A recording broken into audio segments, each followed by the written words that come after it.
All right, we are now going to cover the command line for IP version 6 fundamentals, where we're going to talk about how do we configure IPv6 addresses, what the interfaces look like, how do you use some of these show commands to validate the configuration, as well as jump directly into how do we configure these static IPv6 routes that we showed in our lesson. So let's start off by looking at these interfaces and what we have. Now, what I will do right out of the gate is show you some commands that we can use to navigate through the iOS to see what IPv6 things are configured right out of the gate. So as you would imagine, you have your show run command. It's your typical command that you use quite a bit, but if you do pipe include v6 and hit enter, it will show you everything that has the word IPv6 configured. Now you'll see there's a lot of stuff going on right here. So it actually just happens to be a v6 in this range, which is kind of funny right here. Nothing to do with it, but it's in there. Now, a couple things I want to call out. There's a command here that says IP version 6 unicast routing. That is a command that you're going to need to turn on to make sure you can do exactly that. Do unicast routing protocols. So things like OSPF v3, EIGRP v6, all of these things are going to need that enabled. You are also going to need to enable IPv6 CEF. And if you remember from a previous lesson, CEF is where it puts the inbound, the interface and the outbound interface and the mapping of, or the prefix and the interfaces together all into that table. So the CEF table in Cisco Express Forwarding. Now you can still look at that, and we'll look at all that here in a minute, but you need to make sure that's enabled too, because Cisco Express Forwarding is obviously pretty important because it has all that loaded into the software, gets put down in hardware, so you know how to get from one prefix out, what interface to get to that destination. So it's that it's like pre-putting in this table, so you don't have to do the recursive routing lookups we talked about. And then right underneath that, there's one that's IPv6 multicast routing. So if you're going to do certain types of multicast, some routing protocols dependent may need you to enable this depending on what type of routing you're doing if you're involving multicast. So just know that there's something there that you might need to think about. And then finally, we have some IPv6 addresses that are configured on that particular different interfaces. Now this is basically saying that you want to have the management timestamps for IPv6, but that one, it's on by default. And I want to show you a couple things here now too. Another command, if I did that same thing, you want to include v6 and you want to include face and hit enter. And what that'll do is it shows you the interfaces, and they're directly configured IPv6 addresses just right here. So we know from a previous example that we used dead AF for the loopback IPv6 addresses for these interfaces. We also know that we used the deadbeef :12 network to have the link between routers 1 and 2, and again the :13 to have the link between routers 1 and 3. So what we're going to do now is we're going to do a couple quick things. I'm going to show you how do we actually configure an IPv6 address. So what I'm going to do is I'm just going to configure a new loopback. It doesn't exist. We're going to say loopback 6, just because IPv6, why not? You, just like configuring an address, IP address, right? Remember this command where you can type in whatever address we want, right? Similarly, we do the same thing, but the only thing we have to change is we're adding v6, so it's IPv6 address. And then when you do that, you specify what type of address you want to put on that interface. So we know that we've been picking on this dead beef thing. Maybe we can do something like that. We can go in 2001 : dead : beef : and then this is where it gets kind of cool. You can put anything you want. We can put 6, and then we say : 6, and we do /128. Now, when we do that, we just put that IPv6 address on that interface. So if I were to do a show run int loop 6, you'll see that that address is there. And now notice, it says no IP address. There is no IP version 4 address on this interface, which is totally fine because we're not messing with IPv4 right now. So don't think that that's a mistake. And when you see this out in the wild, because depending on what they're doing in that environment, they may not be using IP version 4 at this point. So we just put an address out there just to show you how to configure one. Let's look at some of these other show commands. Show IPv6 interface brief. Very much like the show IP interface brief, you're just adding v6, so it's show IPv6 interface brief.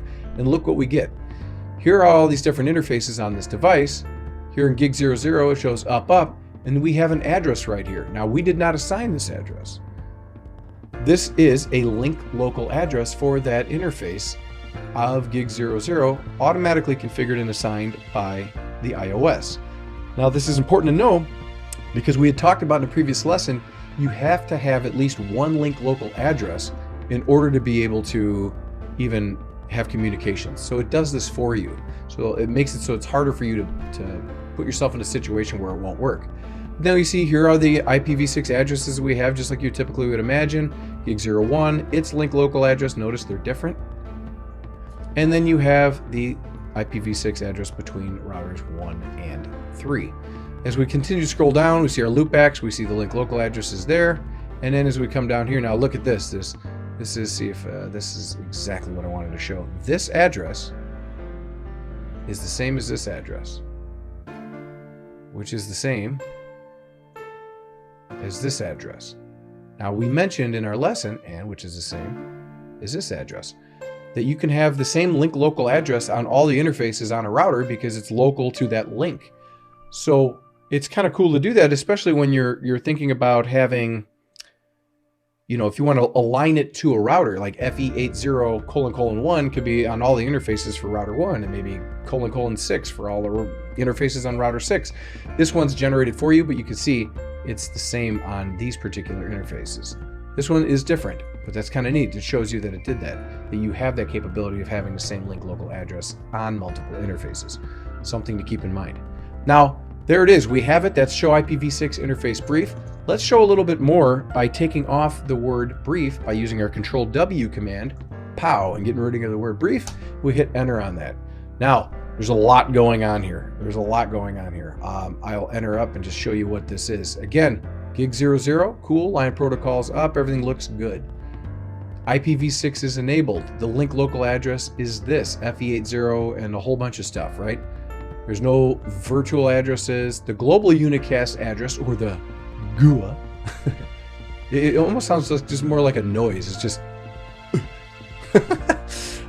that address is the deadbeef:12 address, because that is what we put on there, and it shows you what the subnet is associated to that with our /64.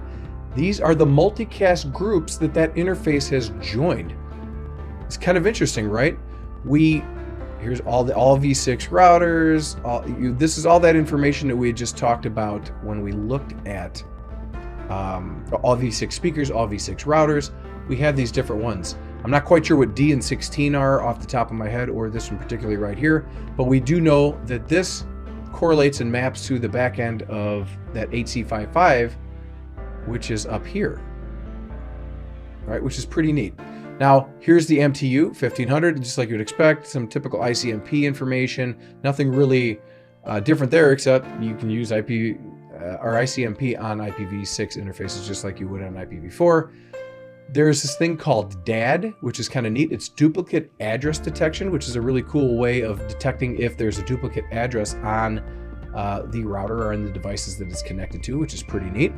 And it talks about router advertisements and the different pieces and components that make up IPv6 communication. We'll cover those in another section. Now, it's just the same thing. It's show IP interface, but it's show IPv6 interface. It's show IPv6 interface brief. So we have some of these things already done. We know that they're working. So let's do a couple other quick things, right? One of the things I would like to show is that, so if I do a show IPv6 interface brief, and this is what's cool, just IPv is all you need to type, and you get this address. So what I'm going to try to do is ping the other side of this link. Now I know, because I configured it, that the other side of the link is 2. So I'm just going to do ping, and I'm going to type this address, and I'm going to hit enter. Look it, we meet with success. I didn't even have to type v6. I didn't have to do anything other than type in the word ping, and I sent that out. You could also, if I hit ping and hit question mark, you can ping IPv6 and specifically call out that you're doing that, and then the destination, which would be the same. So let me see if I can paste this in, 2, and then you hit enter. and then it works. Another thing we can do is an extended IPv6 ping. So we saw the ping, we can say ping IPv6 and just simply hit enter. And that gives us some more options, just like in a regular IP version 4 ping, an extended ping. You would just type in ping, enter, and then you can get that extended command range. So for example, here we're going to do actually, you know what we have to do? We're going to have to find that address. So let's do this. We'll do show IPv in brief again. Looks like it got taken out of my clipboard for some reason. And I will copy and paste this. I'll just copy this actually. And then what we'll do is we'll ping IPv6, enter. Target address, we'll paste this. We'll make that at 2. Repeat count, we'll make it 100. We'll do 100 pings. And we'll make the datagram size 250. And we'll do the timeout in 1. These are just, I'm just picking random things. You could type in yes, I want some extended commands. I want the source interface to be, let's say here, gig00. Let's just copy and paste that, make it easy. Bam, enter. UDP protocol, nah. Verbose, sure. Precedence, you can actually set the IP precedence of a packet to put it into different queues from a quality of service perspective, which is kind of neat. We're not messing with that right now. We're just gonna hit enter. DSCP, same thing. You can put the differentiated services code points and say I want to mark it as EF and make it a expedited forwarding packet where it's like taking the real-time voice queue. You could do these things. Always a cool way to test. Do we include any hop-by-hop option? Nah. And then you just keep going. I'm just going to keep hitting enter. Bam, look at this. Wow. Here it goes. 100 of them, 100%. We meet with success. If I scroll up, it just tells you that we are sending 100 250 byte ICMP echoes to this command or to this next hop. And the timeout is 1 second, and boom, there it goes. Just like you would in regular ping. Now, here's the other cool thing. Trace route. If I hit question mark here, I could still just do paste. Oh, wrong one. Oh, that didn't work. Let's do that. Let's scroll back up here and grab that IP address. There's something going out with my clipboard today. So let's grab this, and I'll copy. And I'll go all the way back down here to the bottom, and I will paste that in, and I will put that too. I could just hit this and hit enter, and it will trace route to that next hop of the device that's directly connected, which would be router 2. Now, it takes a second. The reason this is taking just a second is what it does is it tries to resolve the DNS information. So it takes a while for it to go because it's doing a domain lookup, and frankly, I didn't turn that off. So it's why it takes so long before it does the trace route. But you see, we meet with success. Similarly, I can just say trace route, IPv6, enter. Same thing. We can do an extended trace route. Paste this in, hit 2, hit enter. Source interface, let's find my gig again. Let's go back to our friend, gig00, and we'll grab it right here. And we'll copy and paste that bad boy. Boom, there it is. Enter. Insert source routing header. We're not changing the headers. Numeric display, sure. Timeout in seconds, 3 is fine. Probe count, we'll do 5. And time to live is 1 is plenty fine. Maximum is 30, as you imagine. And you can set your precedence in DHCP as well. What ports you want it to work. Boom. Here we go. It's pretty much instant. It's directly connected, right? So you see that you can do extended trace routes as well when you're trying to navigate through looking around from an IPv6 command perspective. Same thing. You're really just specifying that it's v6 and pasting in the address. So as long as you understand that the address is just a representation of space, you can have a lot more space in IPv6 than you would in IP version 4. How everything else works is pretty much very, very similar.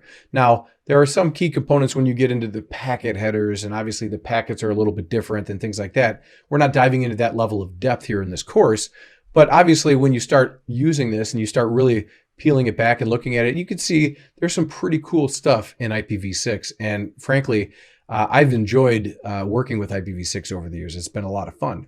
Now, we've configured that. Cool. We know we can ping it. We know we can trace route. We know we can get to that router too. So what is the next thing we need to do? Let's do a show IPv route. Now, look at this. We have some numbers here. Local and connected. So if I find my L, local route, and C means connected. These are mine. These are mine that I configured on this particular router. You know that 6 interface loopback 6 that we configured just to see that it shows up. You can see it's in there with the /128. And then you got some other ones. Connected routes, that's the one that's directly connected via gig 00 because it's the link between routers 1 and 2. Similarly, we have our own local loopback. We have the connected route between routers 1 and 3, and it even says right here directly connected, so you know. And then we also have the dead beef 13::1, which is the loopback for the interface and loopback for router. It's the interface, but not loopback. The interface between router 1 and 3. Blah. Sorry. We don't have anything from router 3 yet because there's no routing configured. And then we have a local multicast range that shows up here. So one of the things that you want to see and you want to look at is we want to talk about how do we configure routing, in this particular case, static routing for that next hop IP. You can get a lot of information right here. So let's just jump right into it. Like we config T, and what we're going to do is instead of IP route, can you guess it? That's right, IPv6 route. And then we say to get to whatever. Now what we'll do here is we'll make it easy on ourselves because we have all this here. We know loopback 2's, or the loopback 0 of router 2 is this with a 2. So what we're going to do is we're copy and paste this and say to get to this network /128, to get to that, just like you would before, we want to do the next hop of router 2, their interface. So I'm going to force it specifically out of this particular interface, which is a gig 00. I'm going to copy and paste, and I'm going to say the next hop we know is 2. Now I can throw a question mark at that. You have some options. You can name this one 2, right? You can name it R2 loop, which would be great. You can still set your administrative distance and do floating IPv6 static routes. Everything we did in IPv4, you can do in IPv6. We have multicast capabilities. We can tag them. We can track. We can do all kinds of different cool things. So I'm just going to hit enter here. We have a static route to the loopback to that next hop now. So if I go do show IPv6 route, enter, you'll see it in this table right there, right out of the gate. There is the, to get to this loopback of router 2, go to the next hop of router 2. Guess what? Administrative distance of 1 because it is a static route to a next hop. Look at all these other ones are local or they go directly connected to an interface. 0 is your administrative distance. So now we have that. We're not going to be able to ping because we don't have a route back. And just to double check that, I will go to router 2 to make sure that we don't have that. We'll do show IPv route. Pretty sure there's nothing there. Yeah, you're right. Nothing there. So what we'll do is we'll do the reverse back right away just because we have this looking at us. Config T IPv route. To get to router 1's loopback, we will grab this because we know it's very similar.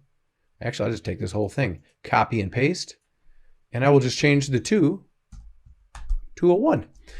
And we know what the next hop is because the next hop is out of this gig Ethernet 00 interface. So what we're going to do is we're going to grab that, if I can grab it, right there, grab that, copy and paste. And we know the next hop would be 1. So I'll name this as well, R1 loop.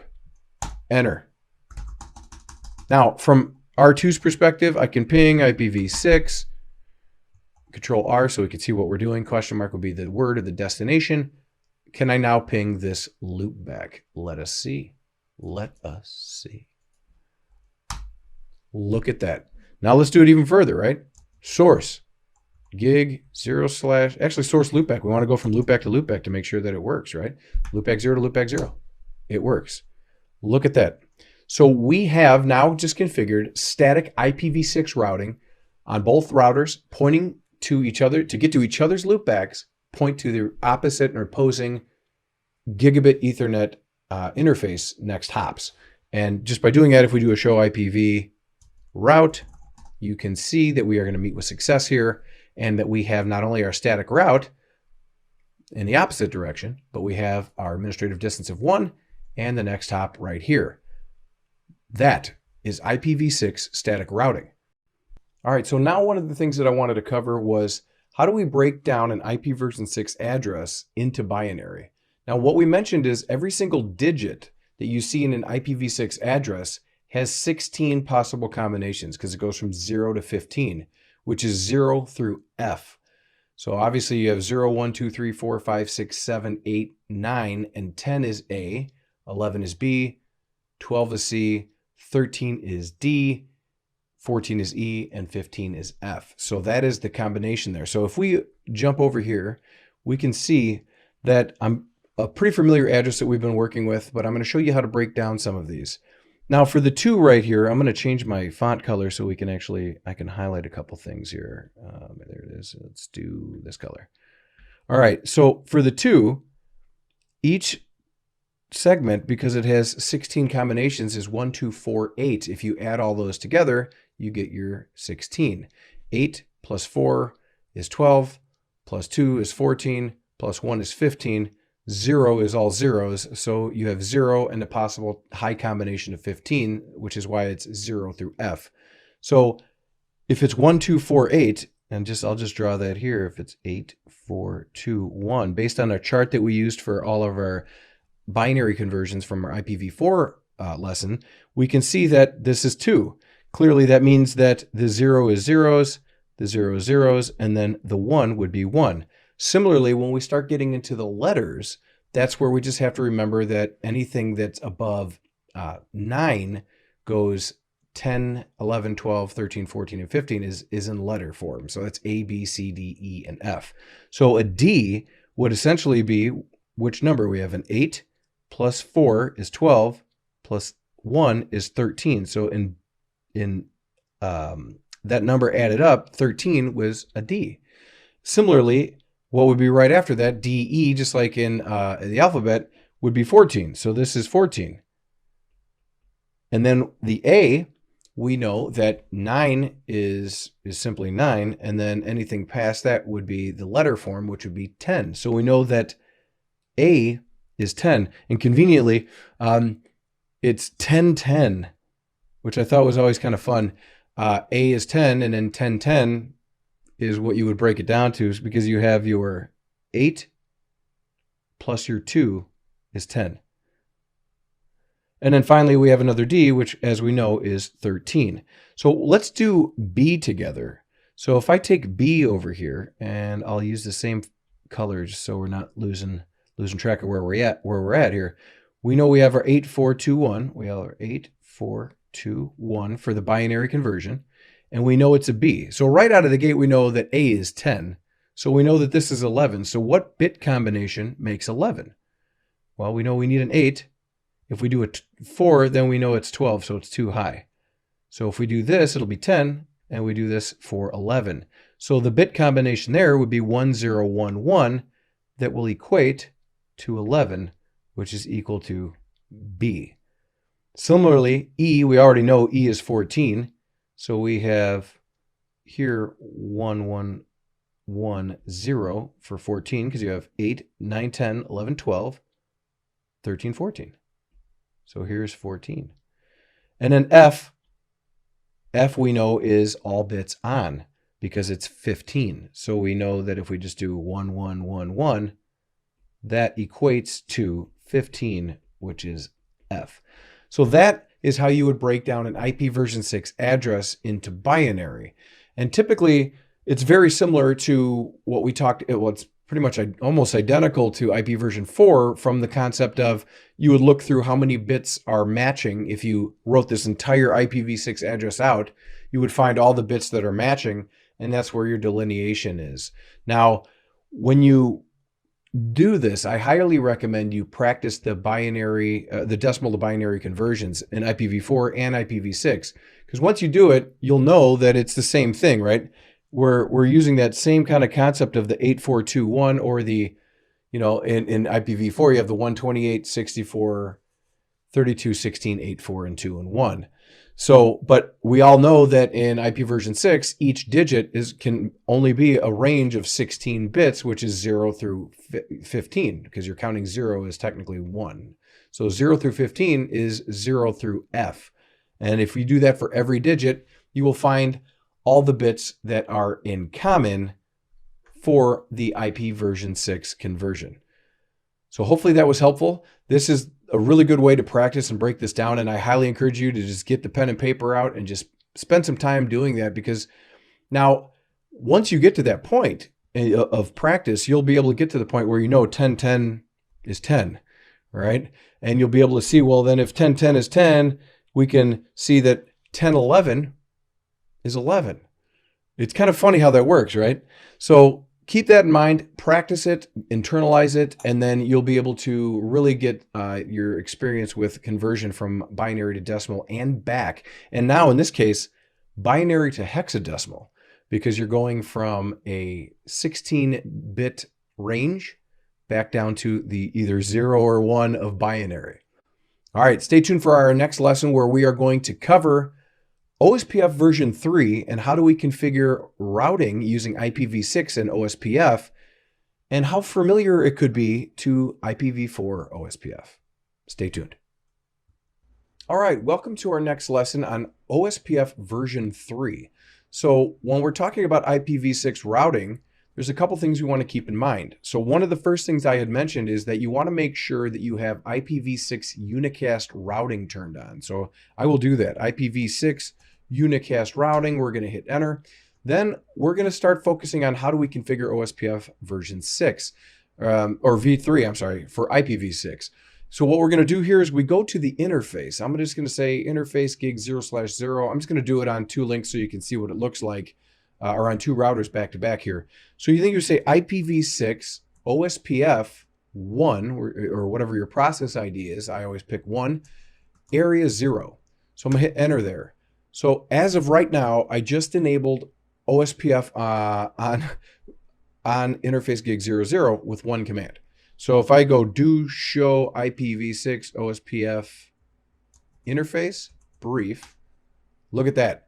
It's enabled. Now, this is what's so interesting to see. What's the difference in the command that we just typed? The only difference between IP version 4 and IP version 6 on this command is that I put the V here, or the V6. Outside of that, the command for the same thing for IPv4 would be to just omit that. And look at that. Here's the IP version 4 OSPF configuration. Now, in a previous lesson, I mentioned the only things that really change for some of these show and verification commands are, or even some of the configuration commands for that matter, are the fact that we're just adding V6 after the word IP. So what you know already is really nice because you can leverage that information and learn OSPF version 3, and it's really not that big of a deal from a difference perspective. So all I did here, I'll up arrow a couple times, show IPv6 OSPF interface brief. We see that we are met with gig 00 that it is configured on. We know that it's process ID 1, area 0. In this particular, that's an interface ID. In this particular case, link has a cost of 1. Look at that. It's an Ethernet interface, and it automatically sets itself to DR. Well, frankly, because I didn't configure any other interface that could possibly combat that in an election. So by default, it's DR. Now, it says that there are no neighbors formed or configured. That's because we did not configure the other side now. What is some of the other best practices that we mentioned? Router ID. So this is where it gets a little different than regular OSPF. Let me show you something. Instead of router OSPF 1, if I can type, right, to get into IPv4, watch this. This is great. IPv6 router OSPF 1. This is how you get into the global configuration mode of OSPF for IPv6. You literally just add the word IPv6 before it. It's pretty cool, right? You're leveraging all the information you already know and you've learned in these lessons with adding something so minute that can really open up your horizons on IP version 6 routing. And that's what I like to teach, is the fact that a lot of times you tend to see things and it gets overcomplicated by the way that sometimes that it's explained. And I really like to show you how to do something in a simple manner and then just additively do a little bit more, just a little bit more. And you're leveraging just that one little command of IPv6, or even just the letters V6 on an IP command to do more. Right? And learn. Now there's a whole new routing protocol, but you're familiar with it already. So I'm going to throw a context sensitive help question mark here to show you a few things. Notice that in this list of commands, there is a command that you do not see, and that is network. In OSPF version 3, you have to configure the interface for OSPF. In version 4, you had the global configuration mode here where you can say network and you put in your subnet, your mask, and then you could say area 0. You can't do that in version 3. You have to just configure it on the interface, which is fine. And honestly, it's a really nice and clean way of configuring it, because you know by configuring it on that interface, that's the interface that's going to be advertised in OSPF. Versus before, where you could do the inverse of the mask and say 10.1.12.0 and then do 0.0.0.255 area 0, and any IP address that falls in that range could be advertised in OSPF. Or you could specifically say 10.1.12.1 0000 area 0, and it'll only grab that one. Remember, I mentioned in previous lessons that the more specific you can be, the better. The less likelihood of mistakes and all of these other things. And because of that, it's a best practice to be very specific. That's why I always show you the all 0 version, so you know that you can you put in your IP address 10.1.12.1 and then 0.0.0.0 to be so specific. IP version 6 and OSPF v3 make you do that. You have no choice to be specific, which is kind of nice. Now, that being said, there is another command that I want to show you that we're very familiar with. Router ID. Still best practice. Still best practice. So I'm going to throw a C at this. Control C. Whoop, oh, I messed that up. That's all right. Up arrow, up arrow. That's your friend, is your history. And actually, I mentioned that. I mentioned history. Do show history. This is an important one. These are all the commands that you've typed. If you do a show history, and if you spell it out, it's history. You see all the different commands and things that you have typed. So it's pretty cool to be able to look at that and know that these are the commands that you just typed before. So let's do this. IP version 6, router OSPF 1, router ID, 1.1.1.1, enter, end. Show IPv6 OSPF interface, enter. Same thing that you're familiar with before. Now the only difference is we see our link local.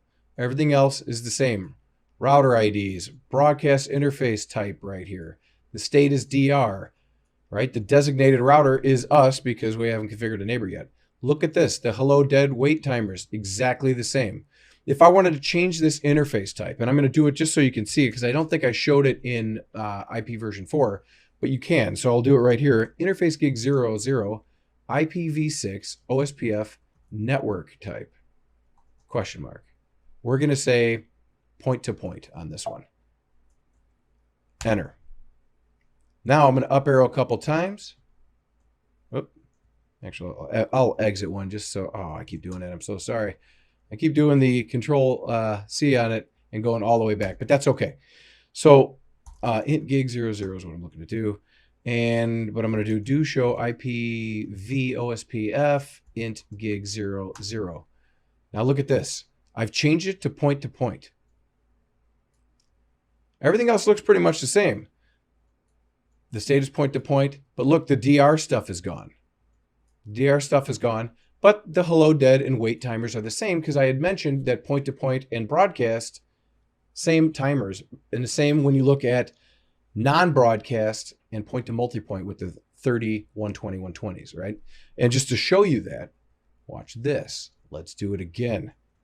Boom, boom, boom. Question mark. Let's do point to multipoint.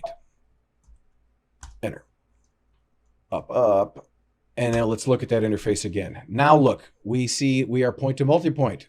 Again, no DR, because there's nothing that says the word broadcast. So there's no DR or BDR election. And now look at the timers, 30, 120, and 120. So I will put this back to broadcast, because that's what we want to do. We'll www this, control W. And it will type broadcast, we'll hit enter. And just to validate it again to make sure, look at this, 104040, and this state is broadcast. So that being said, and our DR came back. Where's our DR? There's no backup designated router on this network yet. It's still thinking. Yeah. So let's go ahead and do that. Let's configure the other side now on router 2, just to show what that would actually look like. So now we're here. We're going to go gig config T, just to make sure we're on the right interface. I'm pretty sure it is gig 00 on this side, and indeed it is gig 00. We're going to say IPv6 OSPF 1 area 0. Then we are going to say, and this is what's cool, we're on an interface configuration mode now. We can jump down to the global config by just typing in that command, IPv6 router OSPF 1. And now it just jumps us right into the router configuration mode. Now that we're here, our favorite command, if I can type it correctly, router ID 2.2.2.2, enter, end. All right, so now show IPv6 int gig 00, 00, enter. Now, look at this. Here we are. We have this thing going. We have it set up. We're looking at the OSPF interfaces itself. We have address types. And then what we'll do here is show IPv6 OSPF int brief.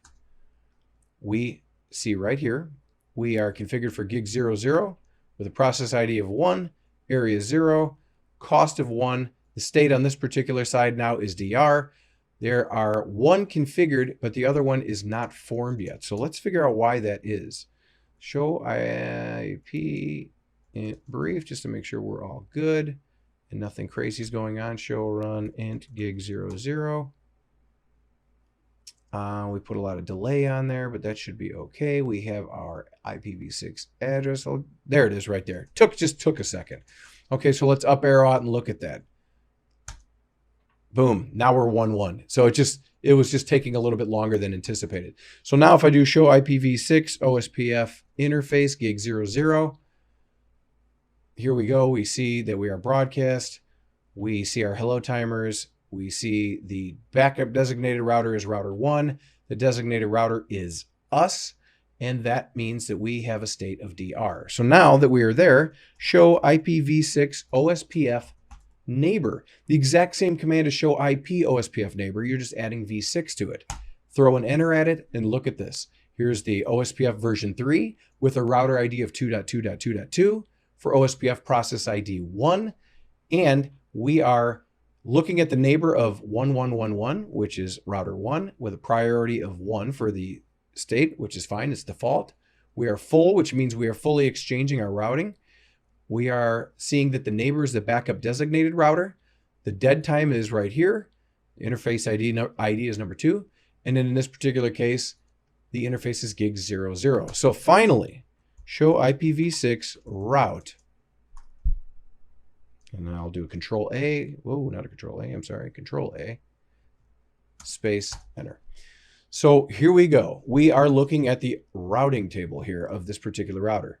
Right now, it looks like that route has not come up in OSPF, and I would need to see why. So why is that happening? So it's happening. I know exactly why it's happening. Two reasons why this is going on. The first thing is, what did we do? We advertised nothing. That's the other difference in OSPF version 3. We haven't advertised anything. We enabled it on these interfaces. We have exchanged the fact that we are now neighbors, but we have not added an interface in addition to show up. Plus, as of right now, currently, we still have the static route to the loopbacks in there. So if we don't remove that, that's going to take priority no matter what, and that's going to cause a problem. So a couple things that we want to do. Show run pipe SE IPv6 route. We're going to throw a config T at it. We're going to throw a no at it, and we are going to remove this static route. Copy and paste. Boom. The other thing we need to do is go to that loopback and then do IPv6 OSPF 1 area 0 and advertise that interface. So now that we just did that, do show IPv6 OSPF interface brief, and you'll see we have 2 now. And there it is, with, just like you would imagine, a loopback network type. Okay? No neighbors because it's a loopback. So now I'm not advertising anything from router 1 this way. So I need to go to router 1 and do the exact same thing that I just showed you. So I'll do a config T. And actually, you know what? Just to be completely transparent, I can do show IPv6 route here, and we'll see that route now. Oh, we didn't see that route. Why is that? Let's take a quick gander. Could it be the exact same reason? Show run pipe SE IPv6 route? Yeah, yep. The exact same reason. So we're going to say here, we're going to do no. Double click this, get it right, do a copy and paste, blow that away, int loop 0 IPv6 OSPF 1 area 0. So now we're going to validate what we just configured to see if the routing actually functions. All right, coming back, here's what we're looking at, right? We want to make sure that that worked. So we saw the issue on both sides, and the issue was we weren't advertising the loopback in OSPF version 3, and we had a static route for both those loopbacks from a previous IPv6 lesson that we did. So because that static route has an administrative distance of 1, you're never going to see the OSPF route. So we had to remove it on router 1 as well, just like we showed. So if I now go show IPv6 route and hit enter, we'll see that loopback from the other side. And there it is right there.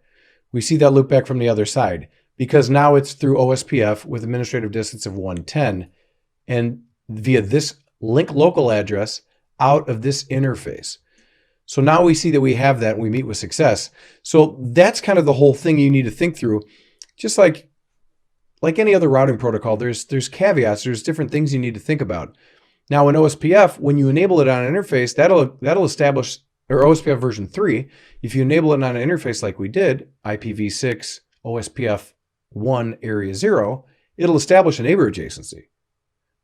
But it's not sending any routes until you put another interface in there to be advertised. So that's where it's a little bit unique from a OSPF perspective, right? Because it knows via the link local address what you're directly connected with, but there's no exchange of that subnet until you add other subnets to it. So let's take a look here. Show run pipe SE IPv6 router, just so we can look at the global config and what it looks like. It should be just the router ID, right? Now, if I do show run int gig 0/0, we can see we have, now we still got the EIGRP stuff there, but don't pay attention to that for right now for this lesson.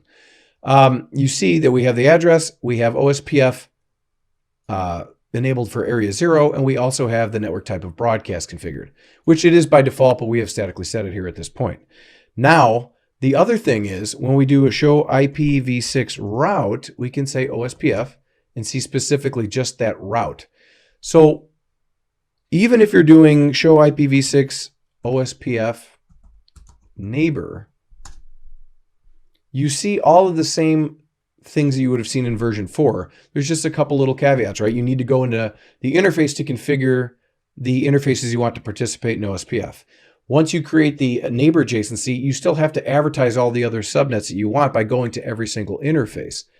Static routes always take precedence over dynamic because of the administrative distance, depending on if you use the floating static route method, which you could still technically do. We showed IP OSPF static routing, or we showed IPv6 static routing in a previous lesson. So just like that, you can change that administrative distance. And then ultimately, you still have to go and advertise the other interfaces, think about the network broadcast types or the network types broadcast, point-to-point, point-to-multipoint, point-to-multipoint, and all these other things. So everything else is the same though, because the verification commands are the same, how you configure it is the same, how you look at the neighbors is the same. You're just adding v6 to most of these commands. So I hope that was useful and beneficial for you. That is OSPF version 3 in a nutshell, leveraging all the information that you've already known for the previous versions of OSPF that we covered in another lesson. We'll see you in the next lesson. Stay tuned.